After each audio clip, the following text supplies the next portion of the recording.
This is a brand new wheel bearing for my 2010 Seat Leon Cupra R, and this is me really struggling to get the old wheel bearing off.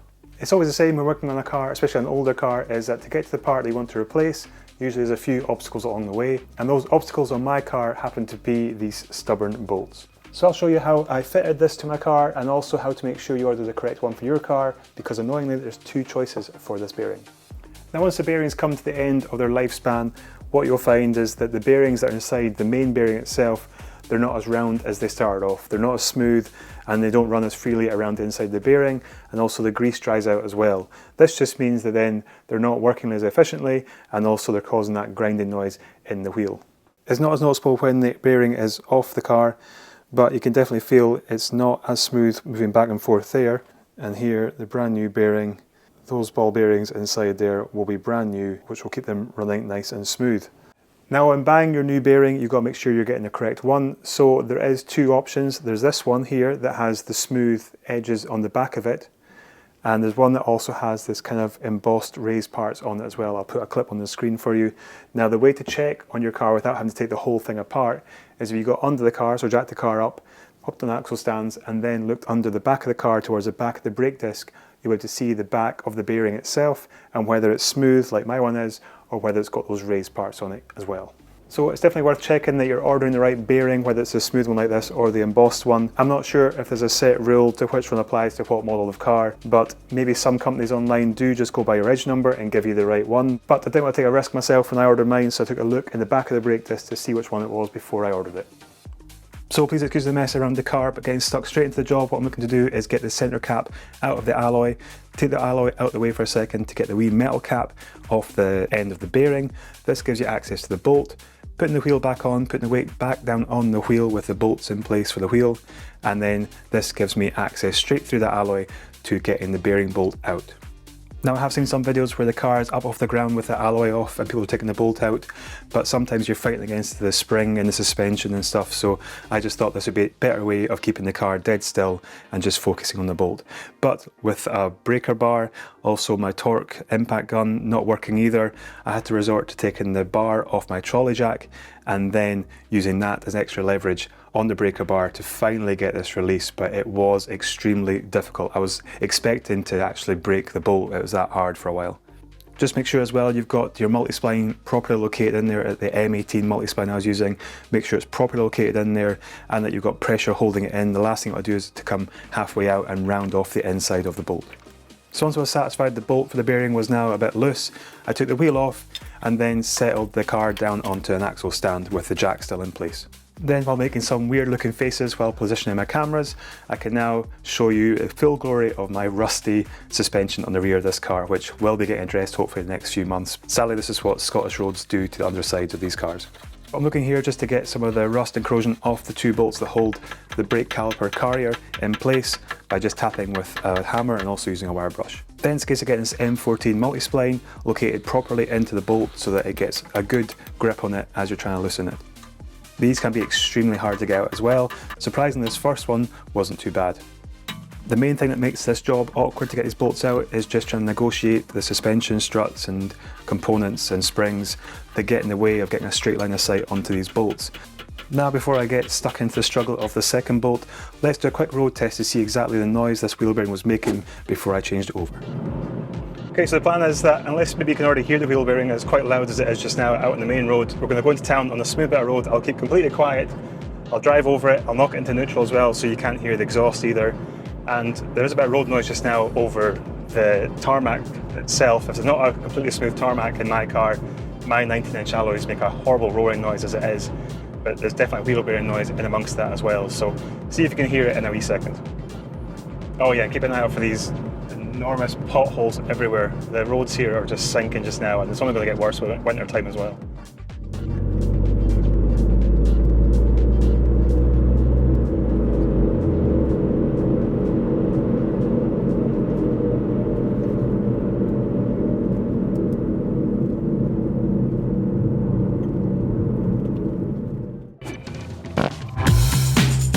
This new Mark 8 Golf R.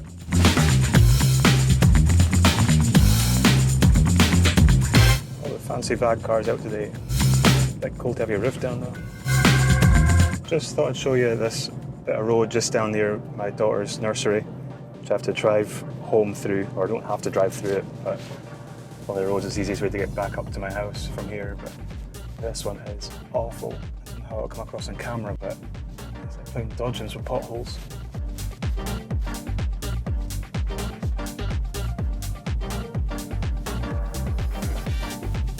The worst thing was they marked this road out about 2 months ago with cones as if they're going to start fixing it, and then half a day later took the cones away. So. Now for this annoying lower bolt here. So I did use the same M14 socket that I had before, plus a spanner here, and tried to add a bit of leverage to it to try and loosen it. Wasn't working at all, so I did change my M14 to a different size socket, so it was a different size ratchet adapter on the end of it. I didn't use a wee black adapter first time round, I used this kind of elbow joint instead, and this gave me the right kind of angle then to add on the ratchet and finally loosen this off. But this was a lot more awkward, again, because you haven't got a straight line of sight, you've got to kind of do it at a slight angle. The main thing making sure is that the multi-spline socket is located properly into that bolt before you try to loosen it. The last thing you want to do is round off the inside of that bolt. So once the two bolts are out the way now, you can just lever off the whole brake assembly, and I just use a wee bungee cord to secure it to the suspension arm for just now, so it's out the way.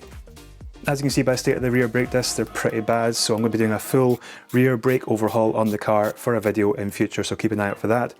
Once the brake disc retaining screw is out, pop the brake disc out the way and then remove the hub bolt the rest of the way out to then release the bearing. And you can see how crusty that bearing is after a number of years on the car. I tried here to capture the noise difference between a new bearing and an old bearing to see if you could kind of hear the grinding noise, but like I said earlier on the video, it's a lot easier to hear it out on the road with the weight of the car on the old bearing. So back to the car, I'm cleaning up the mounting point where the new bearing will slide onto the end of the hub here to make sure there's no corrosion, no rust or no bits of grit on that shaft. Now if you're subscribed to my free newsletter that I send out each month relating to car content, I'm going to be including free links now to these job cards that are completed relating to the videos. So this wheel bearing video will be completely documented on a job card. You can download it, you can print it off if you want as well, and then use it if you're planning on doing a wheel bearing yourself. I'll also have future videos documented in the same way, and I look to go and backdate all my other videos and put them on job cards as well. So as long as you've got the newsletter getting sent out each month, you'll have free access to all these job cards ongoing. The link to the free newsletter will be down below in the description and in the pinned comment. And while the brake caliper carrier was off the car, I thought it would be best time to run this tap and die set through it to clean up the threads. Now sliding on the new bearing, just checked on the back of it against the ABS sensor to make sure it's not coming into contact with it, but there's close enough and there's no debris or dirt or grit in between the sensor and the bearing that could cause any issues. Now if you pop in the new hub bolt that will come with your new bearing, this will come with a fresh amount of thread lock on the end of it to hold it in place once it's secure. You start it off by hand as well before you take any ratchet to it. I'm just going to tighten it as much by hand as possible with the ratchet and then properly torque it up once the wheel's back on. Now I'm quickly just cleaning up the back of the brake disc to make sure it's a completely nice clean surface to mount to the fresh new bearing. Then once your retaining screw's in place, you can get your brake caliper assembly and push it back over the brake disc and locate it in place to put the two bolts back in. Now because I knew the back of my car was pretty crusty, a lot of corrosion, I knew these bolts would need replacing at the same time as well, so I bought two bolts to get replaced at the same time as doing the bearing. I'll leave the item codes and places I got them from down below in the description if you want to get some yourself. Once they were torqued up to the following specs on screen, I then fitted the wheel spacer back on and the alloy wheel and put in the wheel bolts. Now some of the more observant viewers might notice I've actually missed something off here, so we'll come back to that in a second. So wheel bolts back in, car back on the ground and torquing up the wheel bearing bolt to the following torquing specs on screen, I then realised something was missing. Yep, the wee metal cap that goes over the bolt afterwards, I can't access it through the centre of the alloy, so I had to take the alloy back off to get this wee cap on. And what a pain getting the brand new cap on that came with the new bearing, so I resorted after numerous times of trying back to the old cap that I took off the first time round and put this back on, because there's actually no issue with putting the old cap back over the new bolt. So with the alloy put back on now, again second time, torquing up the wheel bolts to the following specs, that is now the rear bearing complete. Let's take it out on the road to see how it's performing with this new bearing. So we're back out on the same bit of road, same road surface, same potholes, maybe different conditions than last time. I'm going to see if the microphones can pick up the difference between the new bearing and the noise the old bearing used to make.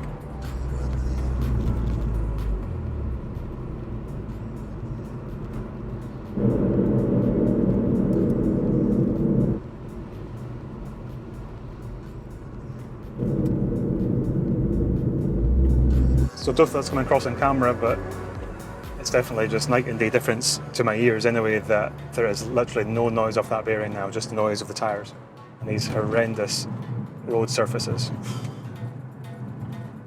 Anyway, if you found the video useful, hit the thumbs up button. If you want to catch more videos like this in future, hit subscribe down below, and I'll catch you next time. Cheers.